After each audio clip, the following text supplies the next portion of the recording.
अरे सामने आजा सामने।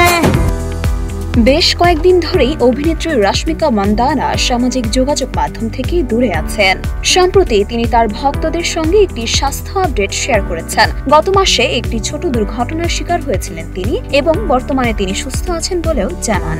সামাজিক যোগাযোগ মাধ্যমে চশমা পরা অবস্থায় মাথা ধরে ক্যাজুয়াল লুক নিয়ে নিজের একটি ছবিও শেয়ার করেছেন তিনি, যেখানে ক্যাপশনে লিখেছেন, হ্যালো বন্ধুরা, কেমন আছেন আপনারা? আমি এখানে আসার পর থেকে বেশ কিছুদিন কেটে গিয়েছে। অভিনেত্রী আরও বলেন, গত মাসে আমি খুব বেশি সক্রিয় ছিলাম না, কারণ আমার একটি ছোট দুর্ঘটনা হয়েছিল। বর্তমানে আমি সুস্থ আছি।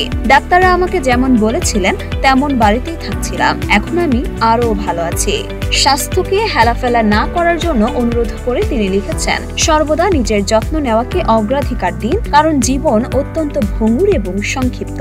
আমরা কেউই জানি না আমরা আগামীকাল থাকবো কিনা, তাই প্রতিদিন সুখ বেছে নিন। রশ্মিকাকে সর্বশেষ রণবীর কাপুরের সঙ্গে অ্যানিমাল ছবিতে দেখা গিয়েছিল।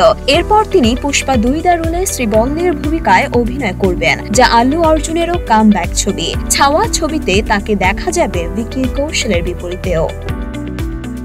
মরিয়ম মিম, ঢাকা পোস্ট।